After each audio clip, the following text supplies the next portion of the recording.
All right, so let's make a formal introduction for our listeners.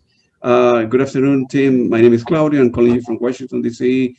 From the studios in Fairfax City. We're very humble and grateful that Tim Motzer accepted our invitation to our show. Tim, welcome to the show, man. Hi, Claudio. How are you? All good, man. So let's go back to this weird year, with the pandemic, not able to go out that much, and people believe in the vaccine, some people don't believe in the vaccine, and whatever your political views or so. How you holding out? How is this year has affected your family life, your creativity? How you doing in your life, man, personal life? Well, as we're sitting here right now, I'm doing pretty well, and hanging in there. Lots of, I think, really good things are going on right now. But as we rewind back to when the pandemic started, it was really interesting because the week that everything closed down, I think I saw my final two concerts.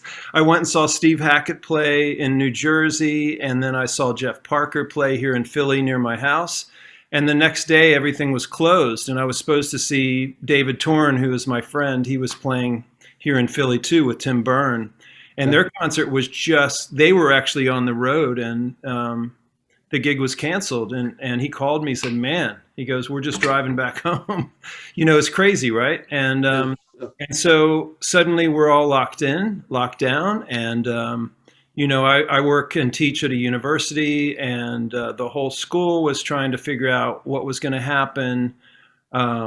Suddenly everything just stopped. So, those first, few weeks or whatever was a mad scramble for everybody, I think, and we're all trying to figure out how to pay our mortgages and, do all that stuff. And, basically what ended up happening for me is the internet and Zoom kind of saved my life, but it also saved a lot of people's lives because we could continue working via Zoom, and I was working at the University of the Arts at the time with dancers, and what ended up happening was we would do a Zoom class, and the choreographer would be at their house. I would be in my studio. The dancers would be in their apartments or at their parents' house, and they'd be in their bedroom, and there'd be like 15 dancers in little windows, little boxes.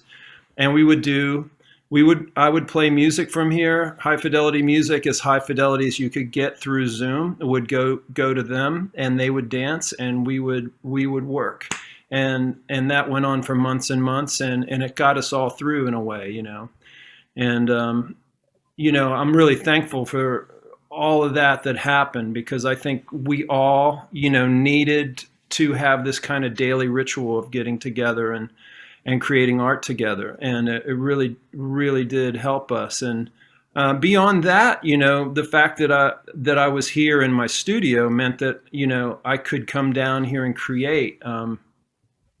The thing is, with the pandemic, I know a lot of people got depressed, and there was like a roller coaster, of emotions when this was going on. Like, when is this going to end? And, for a while it was cool, and then it was like, oh, this is just, it's like Groundhog Day or something.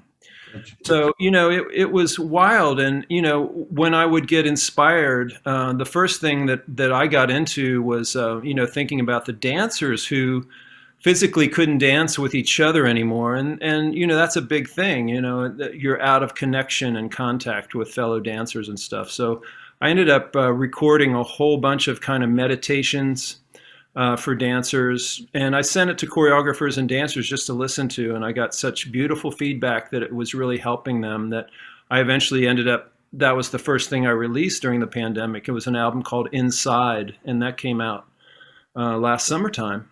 And about this time, in actual fact. And that's also when the Black Lives Matter movement was happening, and all the marches was going on. I mean, we've gone through a lot in a year's time. It's so much stuff. And, thankfully, for creatives and stuff, the creatives still had issues with creating, because some people lost all their motivation and inspiration.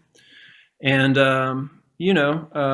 I just felt thankful that I was working with dance, and I was getting sparks off of that, and that helped me create some other stuff. And then my new solo album that just is about to come out on July 30th on Rope-A-Dope. I've been dropping some singles in the last 2 months. That was also being recorded at this time last year. And that was just something for me to totally get deep inside, and just work on like kind of a new area where I started singing again. And I actually had kind of like some lyrics and things to say. They were kind of more like mantras or something, that were in the lyrics. But, just, things that came through. It was almost like I channeled a lot of the songs, or they came from dreams that I had during that time. I had dreams with my dad in them, and he didn't know who I was, but I knew who he was. And there's a song on the album that came out of that particular dream that was really heavy, and so, a whole lot of things went down. I also spent a lot of time in the countryside with my girlfriend, and she has a place there on a farm. And I have all my acoustic guitars up there and did a whole lot of writing there. So, in some ways, there were so many blessings. Gotcha. Yeah. Gotcha. I understand. Yeah. Well, you mentioned, believe it or not, you mentioned Steve Hackett, right? One of the last shows you saw. Yeah. Steve Hackett was the first person who gave me a break. And when I was starting the radio station, of course, I didn't have an audience. I knew that I had very good quality of music that I was uploading daily. Yeah. And I was emailing a lot of musicians. Nobody was replying back. And Steve Hackett was the first one who gave me a break. I talked to Steve. Steve, this is going to be a great radio station. I do plan to interview the best musician in the world, man. We have 50 listeners a week, and then Steve Hackett was the first person I interviewed. So I'm very grateful to him, man. He's unbelievable. He's very cool. He's a great guy. He's a very good person too, so I'm very grateful. For me, I'm an engineer, so I was going until March last year. I was going so fast in my life, so much, and it gave me a way to stop and do. I try to understand what is important in life for me, right? Exactly. And believe it or not, literally smell the roses, Yes. Slow down, and then very grateful to be alive in this country. As you can tell by my accent, I wasn't born here. I was born in Santiago, Chile, in South America, and I'm very grateful to be part of this community, be part of this country, and I'm happy to be alive, man. So I cannot complain. Have been good. I know. Every day's a blessing. It really every day is a blessing, man. So yeah. My music, the interviews, my job, I have done well. So I cannot complain. I'm sad for all the people who do the job and the people have died, and it's a mess. But okay, hopefully we are in the process of getting through this and we'll back to normal. Were you born like in a musical family? I mean, when you began to start playing guitar, taking guitar lessons, that kind of stuff? Yeah, it's a pretty cool story. My mom was a singer in big bands in 1939, 1940, right around there, and I was born in Hamilton, Ohio. That's where she was. So it was there in the Ohio area, the tri-state area, that she would play with these bands. Yeah. And there's a whole story behind that, which we can get into if you want. But then I had two older sisters who were also both singers, and they both played, folk guitar, and there was always lots of music in the house and lots of records. When I was growing up as a little kid, like 6 or 7, I just remember piles of records in front of the hi-fi.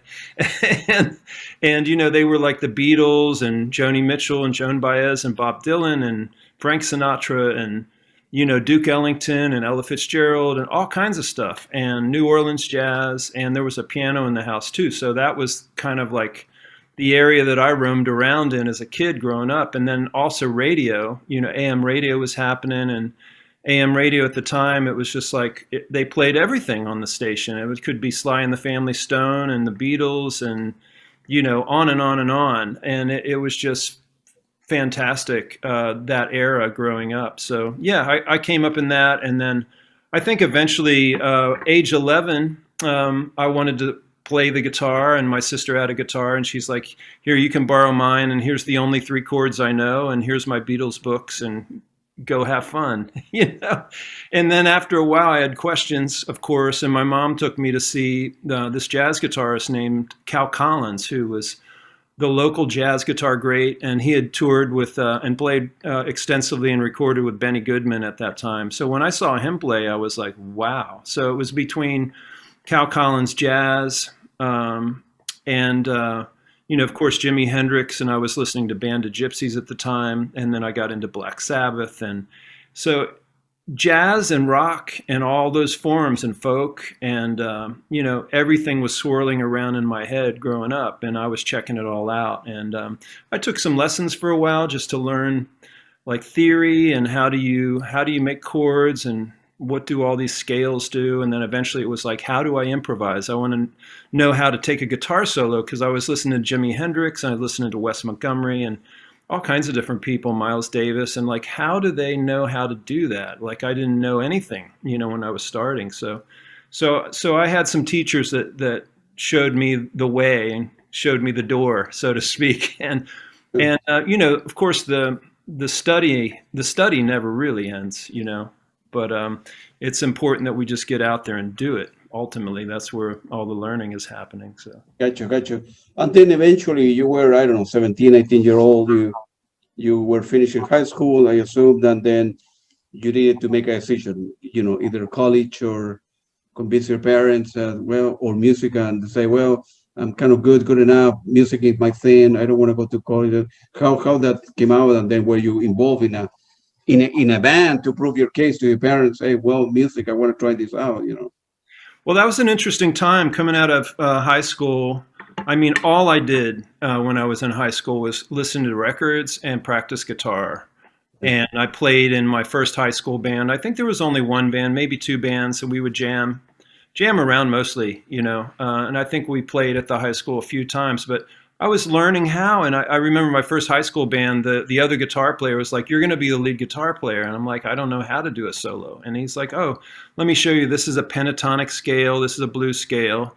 With the key we're in is A minor. So when I say solo, just play some of those notes. And that my first solo was like, wow, you know, like I was terrified at the time, but that was what it took to get started, you know, in a way. And so anyway, after I got out of high school, as a lot of people coming out of high school, they don't really know what they want to do. Like in my heart, I knew it was music, but that doesn't fly. So, you know, I was going to college to get, I don't know, maybe pre-med or, you know, science or something like that. So I started taking all these really heavy duty courses and science and biology and all this. And you know, I was excelling in creative areas like creative writing and things like that. But when it came down to biology lab and, you know, the periodic table at that time, I wasn't too interested in it. You know, my head was in music. So I eventually got out of that after a year's time, and I worked a day gig for a couple years, and the whole time I was still playing in a band in Dayton, Ohio, and that was the first band I started writing in, and it was a progressive rock band called Ebb and Flow, and that was together for 3 years, and we got into, you know, having 2 multi-track reel-to-reels and got into writing and recording to these reel-to-reels and doing gigs all around the city and Cincinnati and Dayton, Ohio, and places like that. And yeah, it was just a wonderful time. And then eventually I ended up going back to college, and I went to Wright State University, which is in Dayton, Ohio. And not long after I got involved in that, I walked into the college radio station there, WWSU, and I said, "Hey, could I get a radio show here?" You know, and it took me a while to have the courage to walk in the door and ask that question. And they're like, "Oh, well, yeah, maybe. What are you into?" I'm like, "I'm into all kinds of stuff, jazz and stuff." They're like, "You like jazz?" I'm like, "Yeah." And they were like, "Would you like to be the jazz director? You'd have to program all the jazz content on the radio station." I'm like, "Absolutely." He goes, "Okay, come on in and let me show you what's going on. We're getting all this vinyl in every week from ECM and Steeplechase and Blue Note or whoever it was, Warner Brothers. And you got to dig all these boxes open and listen to everything and then program songs off of each record, make a playlist." And so that was like a massive, as you could imagine, education for me. Absolutely, right. to have this library, suddenly this gigantic library of not only jazz, but all the rock and classical and world music and, R&B. And it went floor to ceiling on 5 walls, and I spent all my time there, besides playing in my band. So it's been music madness since then. So around that time, my parents were still like, he's going to college and stuff. And then when I graduated, I ended up moving to Philadelphia, and my dad's like, what are you going to do? I said, I'm going to be a musician. He goes, you want to do that? I'm like, yeah. He goes, do you love it? I go, I love it, and he was just like, I think he was disappointed. But then, not many years later, I was touring all over the world, and I think he was quite thrilled, as was my mom. He goes, wow, you're getting quite an education now because you're everywhere, and that was a beautiful thing, in the long story of how that all transpired, that in the end, I think my folks were kind of happy. But, I used to do interviews when I was in college radio with Pat Metheny and people like that. And Pat would be like, I would ask him about his parents. He goes, oh, no, they always wanted me to go back to school. Even when I was becoming kind of well-known and doing really well financially, they were like, when are you going to go back to school and settle down? They didn't get it for a while. And eventually, for them, that it clicked on too. So, it was good to hear that story. Yeah. Pat Metheny is a hero of mine, man. I have not had the chance to interview him, but I have seen him live many times. I interview a couple of the drummers, Paul Vertigo. Oh yeah. And Tony Sanchez.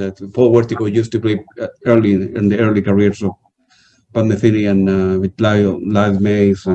Lyle, man, one of the greats. Man, and Paul. Live, Mail was an unbelievable guy. And I heard that he was a very, very smart person, very, very sharp guy. Lyle? Yeah, oh yeah, very, very smart. I mean, way above average. I mean, the guy was, if he hasn't done well in music, he would have done very well in other areas. I mean, he was very, Paul Vertigo, remember, he told me that the guy used to do all kind of stuff. There was, so yeah, Pat Metheny was an unbelievable guy. And, so ECM record, man, you were at the time, when you were that radio, that you were listening to all the good stuff, man. Yeah, that period of time for me was probably, I'm trying to think exactly. I graduated in 85, so I think I was there 81. Yeah. I might have been there for a little while, 81 to 85 or something like that. And man, for all the music that was going on at that time, it was pretty amazing. But yeah, ECM, all the ECM records were coming in. And I just still remember like the Jan Garbarek album that had Bill Frisell on it. And the next one after that, Do You Listen to the Gray Voice? Or It's Okay to Listen to the Gray Voice. Maybe it's not okay. I'm not really sure. And David Torn was on that. And it was just introducing me to so many amazing musicians. Absolutely. Otherwise, you wouldn't have been able to afford to buy those records or listen to radio. You have boxes of boxes. Yeah, that was an education to itself. It really was. Yeah, and as a result, I'm still in my own house. I have a record library. And I've been collecting since back then. So I have a wall of vinyl and a small wall of CDs and stuff, which I still think are cool, even though a lot of people don't care about them. But it's a physical copy, and it's good to have in the library. Yeah, for me, I'm old school like you. I like touch things, So as you can see in the library behind, I have 4 floors of music from jazz, rock, from Pat Metheny, Jean-Luc Ponty, Peter Gabriel, Genesis, Led Zeppelin, all the big names. I need to touch something. I can. It's not the same for the young kids. They go buy digital files and go listen to 10 seconds and go to the next. As with a vinyl, you sit in front of the stuff and you listen to stuff and you need to open it up and see the picture. It's a very different experience. I think it's very important, the packaging with the artwork. I still believe in that. I have a small label called 1K Recordings, and packaging and the art is so important, and the liner notes that are part of that has always been something that I've paid attention to my whole life. You would put on a record and look at the album cover, like it could be any record, but I still remember looking at Band of Gypsies. Every time I would play it, I would just look at Jimmy, standing on that stage at the Fillmore and playing, and that has such a strong vibe as a full artful ingestion of not only the music but the colors and the art, and looking at Jimmy and like, wow, I wonder what that was like being there. And you have so many questions, and you read the lyrics and read the liners, and who's Wally Hyder, and you start learning about the engineers that were there and the places they played, and it was like a kind of a mythology, and being in Ohio too, it's like Ohio, there wasn't much going on where I was, and Cincinnati was pretty conservative, so a lot of the really cool bands would just go straight on past Cincinnati and they'd end up in Cleveland or something, so I couldn't often go to Cleveland. Sometimes they'd be in Dayton and I would drive up to Dayton to see bands.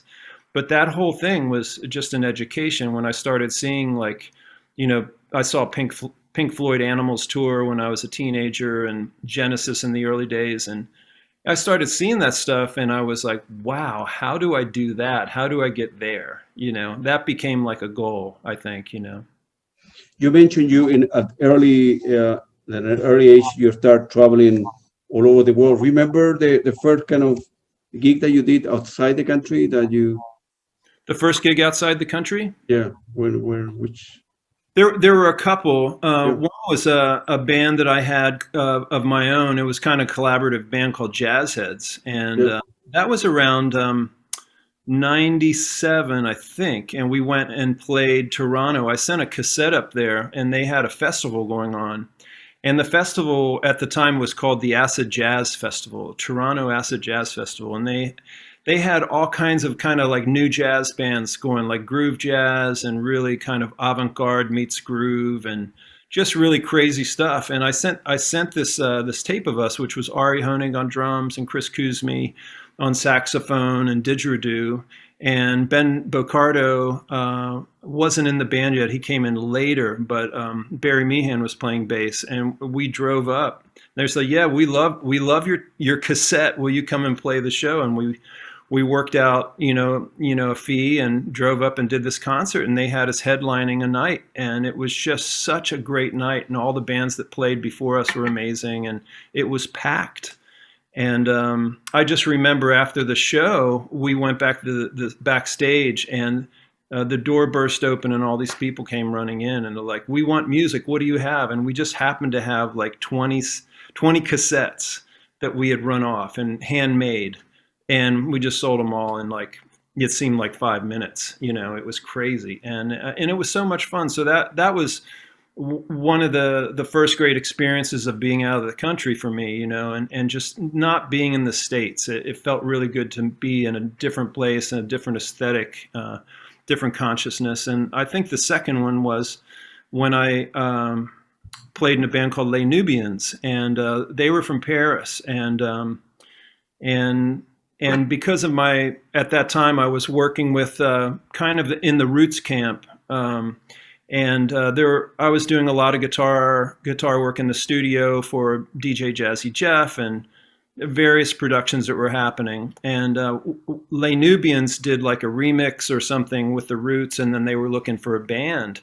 And so the Roots keyboard player called me and said, yeah, we're putting together a band for Les Nubians. Would you want to play guitar for that? I'm like, yeah, I'd love to do that. So put together this band, and a tour happened. And the next thing I know, I'm in Paris and hanging out there for 10 days. And we did TV shows and concerts. And then we came back to the States and did a month of touring in buses and all that stuff. And that was another just amazing moment in time. So those two are like two of the first ones that were really exciting for me. Yeah, I imagine that at the time, Toronto and then Paris, and your parents say, man, you did it, man. You made it. We're okay that you decided not to, whatever, continue with education and then, choose music as your path, and it's good. Look, in terms of, now you look back in your life, 30 years after, what would you say your influences were at the time? Jazz, rock, a combination of different things. Well, back in that time at like Yeah, right. 97 or something. Yeah. And looking back in your career, right? I suppose that you have done so many different things.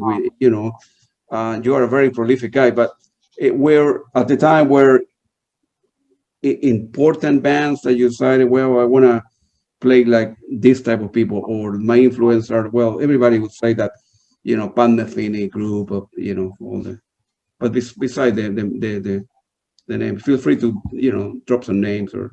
Yeah, well, I think it's eras. I was talking to a friend of mine the other day, and we were talking about like who are your influences, and he was like, actually, got to break it down into time periods, because we go in and out of phase with a lot of stuff, and we get into different stuff. But early on, I was listening to like teenage years, which I just mentioned, like Hendrix and Pink Floyd, and I love David Gilmour's guitar playing. And still do. And eventually I got into, all the progressive rock that was happening in England. So I would really point very strongly towards England. But going back further, when I was like 7, it was the Beatles and Magical Mystery Tour and Sgt. Pepper and the White Album and all those records. When I was very young, I think they really had a large impact. And then, as I said, radio. But then moving back when I was a teenager, so Floyd, Hendrix, I got into Genesis, and I immediately loved like what is Steve Hackett doing? Like I really liked his guitar playing, and at the same time I was starting to learn about different jazz guitar players because I was reading Guitar Player magazine, and every month that would come, I would be learning about some new guitar player and be like, who's John McLaughlin? And it said, oh, Visions of the Emerald Beyond, and so I would go buy that album and I would drop the needle and like, wow, I've never heard music like this before, So Mahavishnu Orchestra, Jean-Luc Ponty, as you mentioned, and that turned me on to a guitar player named Alan Holdsworth, who blew my mind out, and I was a huge fan of him. Eventually, UK came around, and that was kind of a progressive rock band, and King Crimson was in there,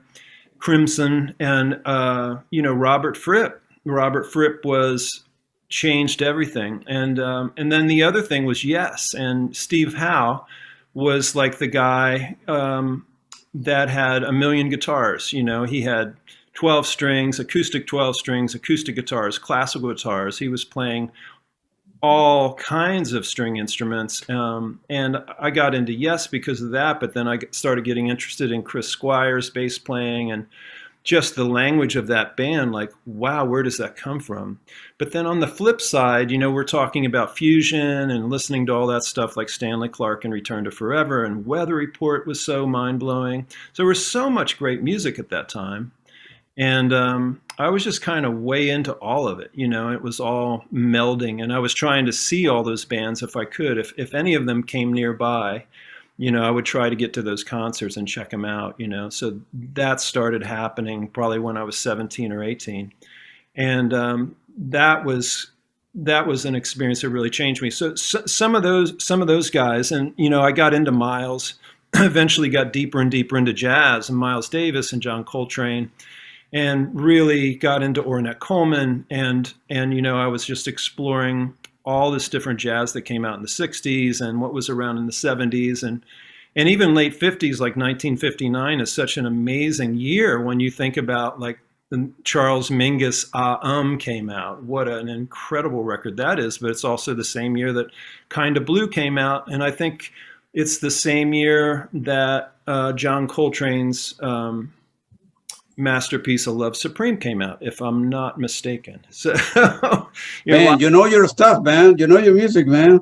Oh yeah. Well, I've been a student of it, and as the college radio and that kind of thing just never stops in my world. I'm just always reading about it and digging for vinyl all the time, and that's really never stopped. So I'm a real student of all music and continue to spread out and learn about all kinds of music from all over the world. So continually being influenced by lots of stuff, and I'm really excited to bring that into my consciousness, whatever kind of music it is, and see what's in there, because music has a power. And I think ultimately that's what I started realizing as I was trying to figure out where I was going with music and what I wanted to do with it. That music was deeper than just, a cover band or playing in a wedding band or something. It really carried some sacred matter inside. And, as we keep going forward,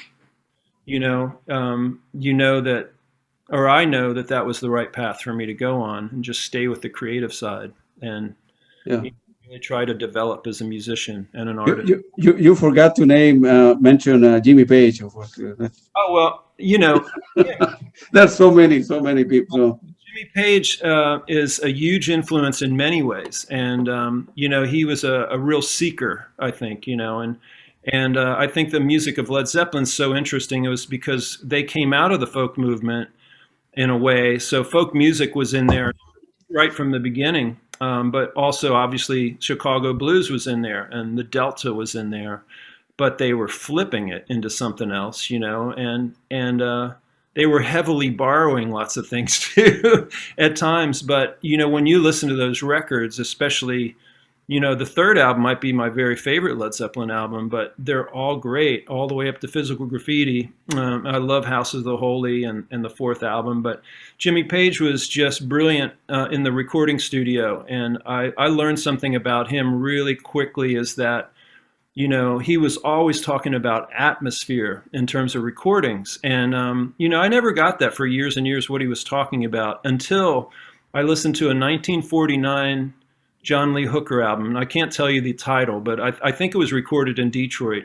And the sound of that record, it had the musicians, the drummer and the bass player was in the back of the room, and John Lee Hooker was here. And it was like his guitar and his voice, and you could hear the drums and the bass back there, and you could hear the atmosphere of the room. And that got me so excited. I realized that's exactly what Jimmy Page was talking about. Learned, about studio recording and stuff, was the room is so important, and you gotta have that atmosphere. You have to. And he injected it into all those Led Zeppelin songs. You think of a song like "Whole Lot of Love," for instance. Whoa! Wow! Insane. No, I know exactly what you're talking about, right?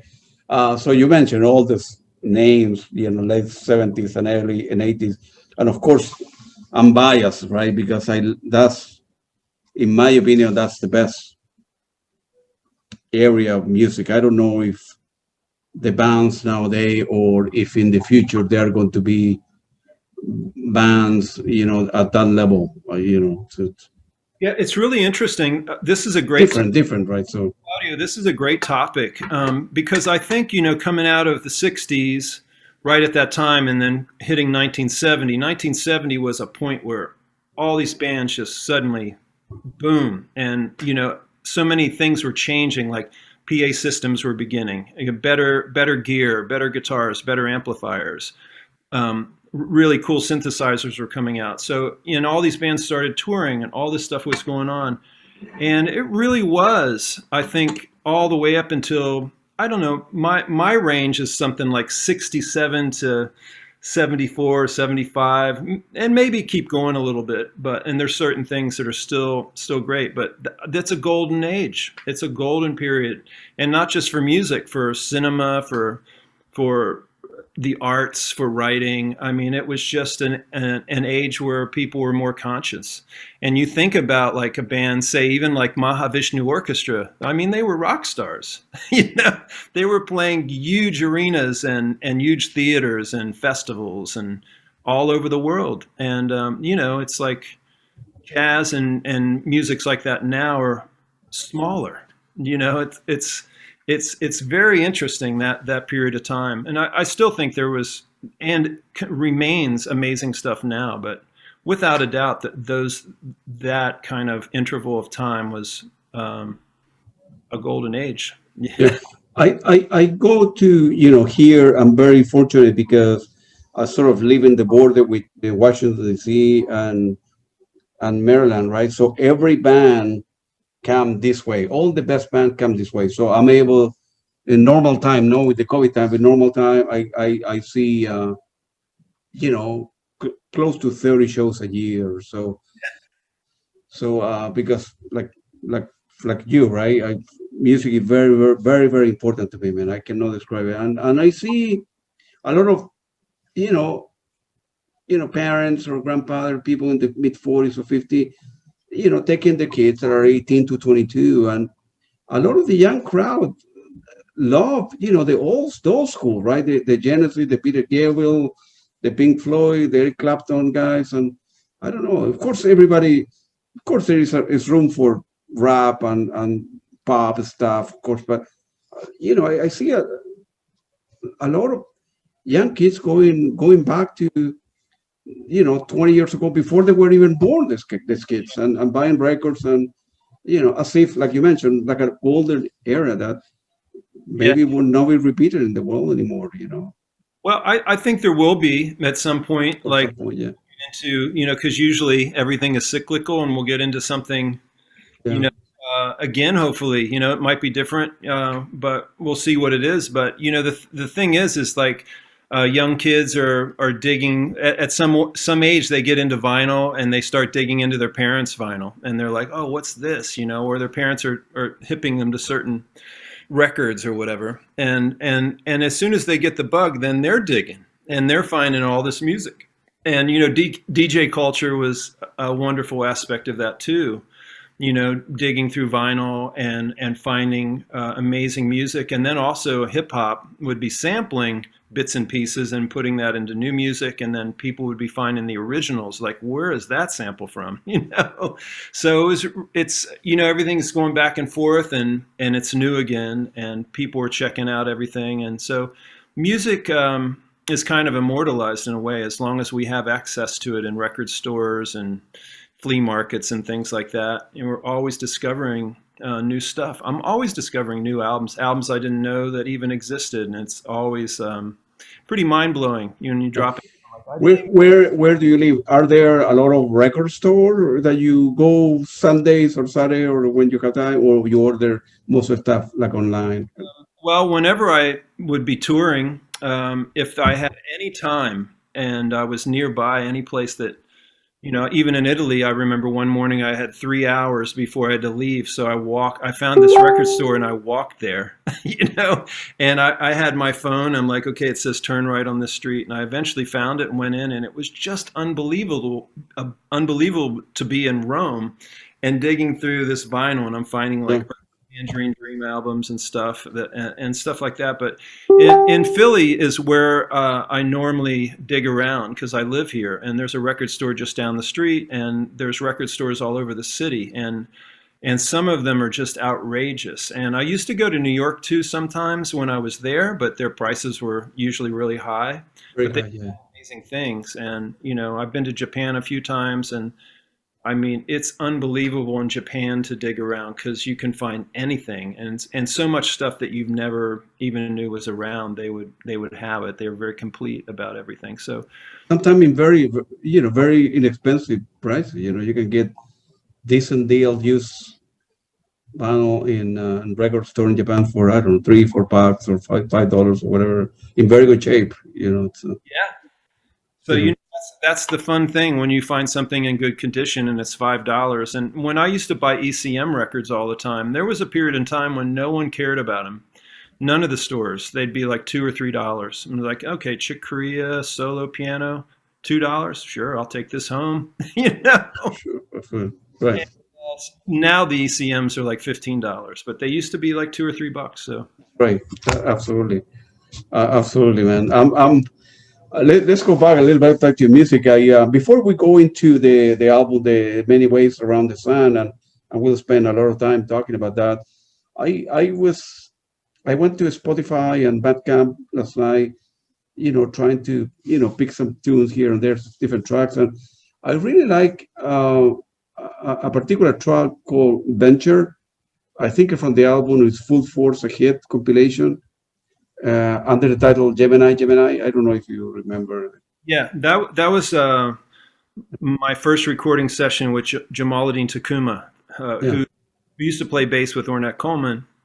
And I was playing in Philly. I think that was, man, I don't know what the date of that would be, but it's probably like 96, 97, maybe. Right, around that, yeah, 97. And he came into Silk City where I was playing a gig. And the particular night he came in, I was